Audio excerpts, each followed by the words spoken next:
હે ગણપતિ દાદા, રીધિ સિદ્ધિ સહિત આખો પરિવાર અમારા શિવપુરાણ વાંચી એમાં હાજર રહેજો. અમે વિઘ્ન બીમાર હોય એ લોકોને ઊભા કરી દેજો. અતિશય બીમાર હોય એ લોકો પણ સદગતિ આપજો. અને પીલાતા હોય તો એને કોથારીમાંથી સદગતિ આપજો. અને વડીલોને ખાસ નમ્ર કે વડીલો હોય એ લોકોને ખાસ સંભળાવજો. મારી નમ્ર વિનંતી છે. कराग्रे वसते लक्ष्मी करो मूल्ये सरस्वती करो मध्येति गोविंदम प्रभाते कर दर्शनम समुद्र वसने देवी पर्वतस्थमंडले विष्णु पत्नी नमस्ते पादस्पर्श समस्वम वसुदेव सुतम देवम कंसचारुण वर्धन देवी परमानंद कृष्ण मंदिर जगत गुरु गुरु ब्रह्मा गुरु विष्णु गुरु देव महेश्वर गुरु साक्षात परब्रह्म तस्मै श्री गुरुदेव नमः. ओम शांति शांति शांति शांति. वडीलो बीमार होय ए लोकोने खास बचावजो. અને મારી ભૂલ ચૂક થાય તો ક્ષમા માંગુ છું. આપણે આવ્યા છીએ 16મો અધ્યાય શિવની પાર્થિવ પૂજા શિવલિંગનું વૈજ્ઞાનિક વિવેચન. અધ્યાય 16મો શિવની પાર્થિવ પૂજા શિવલિંગનું વૈજ્ઞાનિક વિવેચન. ઋષિઓ બોલ્યા, હે શ્રેષ્ઠ સુતજી, પાર્થિવ પ્રતિ મહાન પૂજનનો વિધિ તે કહો. જે પૂજા અને પૂજની વિધિ સર્વ ઈચ્છિત વસ્તુ મેળવી શકાય.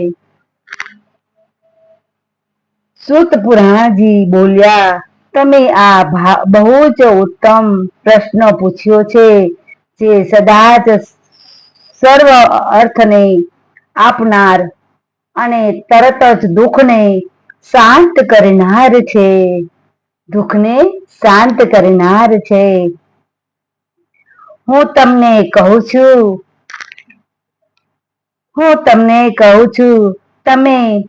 તમે સાંભળો હે બ્રાહ્મણો. માટીની પ્રતિમાનું પૂજન પૃથ્વી પર ઈચ્છિત વસ્તુ આપે છે. માટીનું પ્રતિમાનું પૂજન પૃથ્વી પર ઈચ્છિત વસ્તુ પર આપે છે. અકાળ મરણ કે કાળ મૃત્યુ દૂર કરે છે. સ્ત્રી પુત્રાદિને પણ ધન ધાન્ય તરત જ આપે છે. અન્ન ખાવાના પદાર્થ તથા વસ્ત્ર આદિ બધું જ તેનાથી પ્રાપ્ત થાય છે.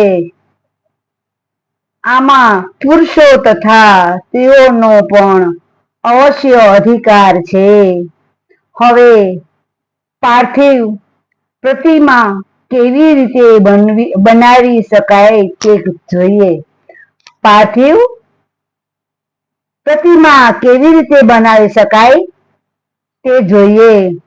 નદી, તળાવ કે કુવાના જળની અંદરની માટી લાવવી, તેને સુગંધી ચૂર્ણથી પવિત્ર કરી, દૂધ નાખી મસળીને સારા મંડપમાં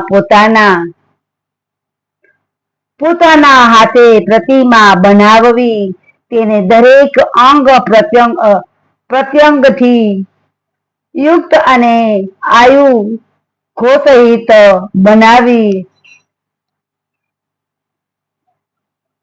પ્રયાસને સ્થાપીને આદરથી પૂજવી. અને હર કોઈ બ્રાહ્મણે ગણપતિ, સૂર્ય, વિષ્ણુ, પાર્વતી અને શિવની પ્રતિમાનું તેમજ શિવલિંગનું હંમેશા પૂજન કરવું જોઈએ. ફળનો સિદ્ધિ માટે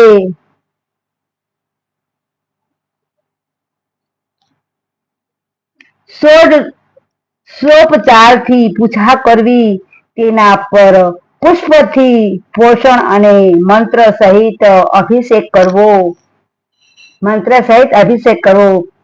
કુંડવ પાસે માંડે ડાંગરનું અન્ન લઈ નૈવેદ્ય ધરવું અને ઘરમાં જે પ્રતિમા હોય તેને કુંડવના માપે નૈવેદ્ય અને મનુષ્યોએ સ્થાપેલી જે સર્વજનિક પ્રતિમા હોય તેને એક પ્રસ્થ શેર નૈવેદ્ય ધરવું અને યોગ્ય ગણાય છે, પણ દેવોએ સ્થાપેલી પ્રતિમાને 3 પ્રસ્થ નૈવેદ્ય અને સ્વયંભૂમિ જ્યોતિર્લિંગ આદિ પ્રતિમાને 5 પ્રસ્થ નૈવેદ્ય યોગ્ય ગણાય છે. આમ નૈવેદ્ય ધરવાથી પૂર્ણ ફળ મળે છે તેમ સમજવું. તેમાં 2 કે 3 પ્રસ્થ શક્તિ પ્રમાણે અધિક પણ ધરાવી શકાય છે અને 1000 પ્રસ્થનું નૈવેદ્ય ધરાવી આ પૂજન કરવાથી બ્રાહ્મણ વર્ણ ખરેખર સત્યલોક પ્રાપ્ત કરે છે. બ્રાહ્મણ સત્યલોક પ્રાપ્ત કરે છે. 12 આગળ જાડું, 24 આગળ લાંબુ અને તેથી 1 આગળ અધિક, તેમ 25 આગળ લાંબુ તેમજ 15 આગળ અધિક ઊંચું લોઢાનું કે લાકડાનું બનાવેલ જે પાત્ર તેને વિદ્યાનો શિવ કહે છે. તે શિવનો 8મો ભાગ તે 1 પ્રસ્થ અને 4થો ભાગ તે 1 કુડવો મનાય છે.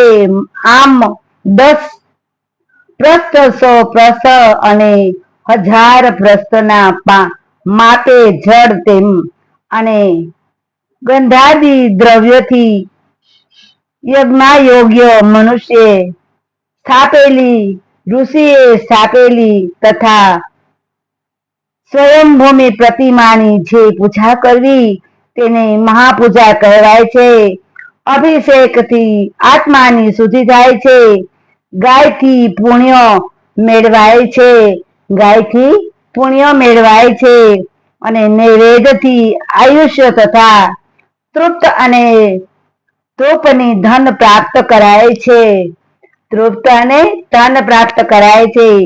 પીવાથી જ્ઞાન તથા પાનથી ભોગ અને મેળવાય છે. માટે સ્નાનાદિ 6 કર્મ અવશ્ય કરવા. નમસ્કાર અને જપ તે બંને સર્વ ઈચ્છિત આપે છે. નમસ્કાર અને જપ તે સર્વ ઈચ્છિત આપે છે. માટે ભોગ, અન્ન કે મોક્ષ ઈચ્છનાર માણસે પૂજાના અંતે તે બંને સદા કરવા અને માસે પહેલા મનથી પૂજન કરી તે સદા જ કરવું. તે દેવ પૂજન કરવાથી માણસ તે લોક પ્રાપ્ત કરે છે.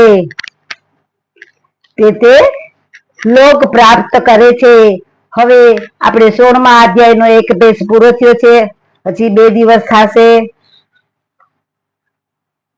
2 દિવસ થી 3 દિવસ થશે. મોટો છે,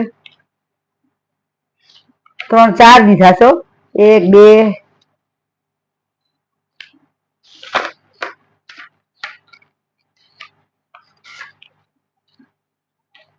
4 દિવસ થશે. 16મો અધ્યાય આપણે થોડો પૂરો કર્યો. હવે આપણે જગાડશું લાલાને. એક કડી ગાય લાલાને યાદ કરશું, ભગવાનને યાદ કરશું. કારણ કે આપણી અંદર જ ભગવાન બેઠો છે. જો આપણી અંદર ભગવાન ના હોય તો આપણે ભગવાનના નામ પણ ના લઈ શકી. એટલે કરતો હરતો બધું ઈ છે. તો લાલાને કઈ અમારા ઓલામાં તમે હાજરી આપો, અમને શક્તિ આપો, એવી તમે વિનંતી છે. તો આપણે એક કરી ગાય અને આપણે લાલાને યાદ કરશું અને મનોરંજન કરશું. ચાલો બાબા કે લાલ ઠીક કનૈયા